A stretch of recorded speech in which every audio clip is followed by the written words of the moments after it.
আবারও ঝড় বৃষ্টি একেবারে লন্ডভন্ড করে দেবে গোটা রাজ্য। কি বলছে আবহাওয়া দপ্তর? কতটা ভয়ঙ্কর রূপ ধারণ করতে পারে এই প্রাকৃতিক দুর্যোগ? আন্দামান সাগরের কাছে দক্ষিণ পূর্ব বঙ্গোপসাগরে তৈরি হচ্ছে সার্কুলেশন বা ঘূর্ণাবর্ত, এবং ঘূর্ণাবর্ত শক্তি বাড়িয়ে আগামী দুদিনের মধ্যে নিম্নচাপ এলাকায় পরিণত হবে। এই নিম্নচাপ শক্তি বাড়িয়ে মধ্য বঙ্গোপসাগর হয়ে উত্তর বঙ্গোপসাগর পর্যন্ত আসতে পারে বলেই জানাচ্ছেন আবহাওয়া অফিস। ঝড় বৃষ্টির সম্ভাবনা বাড়বে রাজ্যে, সব জেলাতেই বজ্রবিদ্যুৎ সহ ঝড় বৃষ্টির সম্ভাবনা।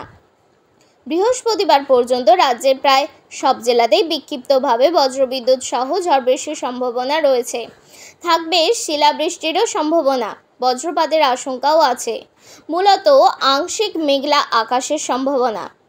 দিন ও রাতের তাপমাত্রা স্বাভাবিকের ওপর, বাতাসে বাড়ছে জলীয় বাষ্পের পরিমাণ। অস্বস্তিকর আবহাওয়া দক্ষিণবঙ্গে। আগামী 48 ঘন্টায় তাপমাত্রার খুব একটা বড়সড় পরিবর্তনের সম্ভাবনা নেই এই রাজ্যে।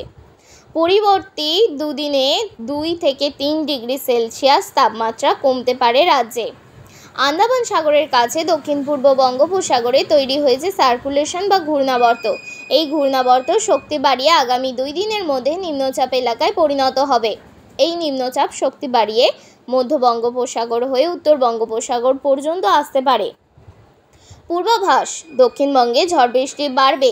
আজ মঙ্গলবার, বৃহস্পতিবার পর্যন্ত বজ্রবিদ্যুৎ সহ ঝড় বৃষ্টির সম্ভাবনা প্রায় সব জেলাতে। সোমবার দক্ষিণবঙ্গের সব জেলাতেই বজ্রবিদ্যুৎ সহ বৃষ্টির সঙ্গে দমকা ঝোড়ো বাতাস বইবে। পশ্চিমের কিছু জেলার 2-1 জায়গায় কালবৈশাখীর মতন পরিস্থিতিও হতে পারে বিক্ষিপ্তভাবে শিলাবৃষ্টি এবং বজ্রপাত। বুধবার পর্যন্ত উপকূল ও পশ্চিমের জেলাগুলিতে ঝড় বৃষ্টির আশঙ্কা বেশি থাকবে। পশ্চিমবঙ্গের উপকূলে জলোচ্ছ্বাসের আশঙ্কা।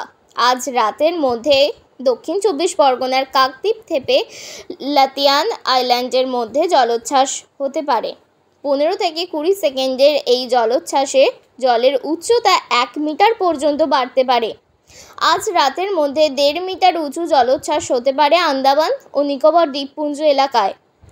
আন্দামান ও নিকোবর দ্বীপপুঞ্জে আজ প্রবল বৃষ্টির সম্ভাবনা। ঝড় বৃষ্টিতে দুর্যোগপূর্ণ আবহাওয়া, সমুদ্র উত্তাল হবে। আজ ঝড় বৃষ্টির সম্ভাবনা বাড়বে। মূলত আংশিক মেঘলা আকাশ হতে পারে, বাতাসে জলীয় বাষ্প থাকায় অস্বস্তি বাড়বে। বজ্রবিদ্যুৎ সহ বৃষ্টির সম্ভাবনা তৈরি হয়েছে বলে অনুমান আবহাওয়াবিদদের। ঝড় বৃষ্টি হতে পারে কলকাতাতেও। সোমবার ও বুধবার বজ্রবিদ্যুৎ সহ বৃষ্টি হতে পারে কলকাতায়। সঙ্গে 30 থেকে 40 কিলোমিটার দমকা ঝোড়ো বাতাস বইতে পারে। আজ সকালে সর্বনিম্ন তাপমাত্রা 27.2 ডিগ্রি সেলসিয়াস, যা স্বাভাবিক তাপমাত্রার চেয়ে 2 ডিগ্রি সেলসিয়াস বেশি। গতকাল বিকেলে দিনের সর্বোচ্চ তাপমাত্রা ছিল 36.3 ডিগ্রি সেলসিয়াস, যা স্বাভাবিক তাপমাত্রার থেকে 1.1 ডিগ্রি সেলসিয়াস বেশি।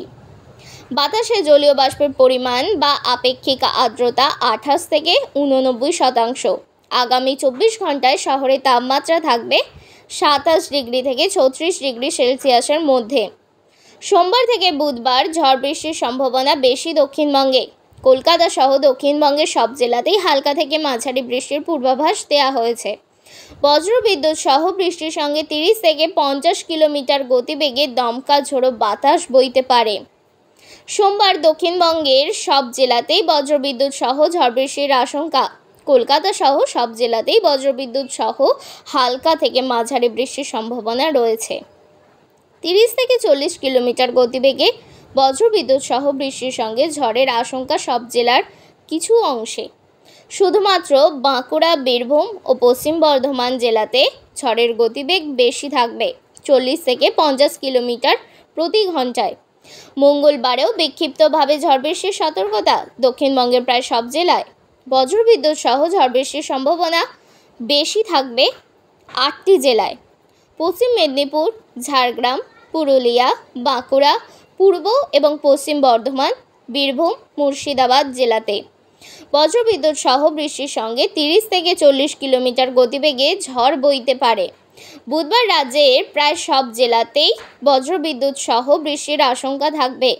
উপকূলের 2 জেলা পূর্ব মেদিনীপুর, দক্ষিণ 24 পরগনা সহ পশ্চিমের বেশ কিছু জেলাতে বজ্রবিদ্যুৎ সহ বৃষ্টির সঙ্গে 30 থেকে 50 কিলোমিটার গতিবেগে দমকা ঝোড়ো বাতাস বইবে।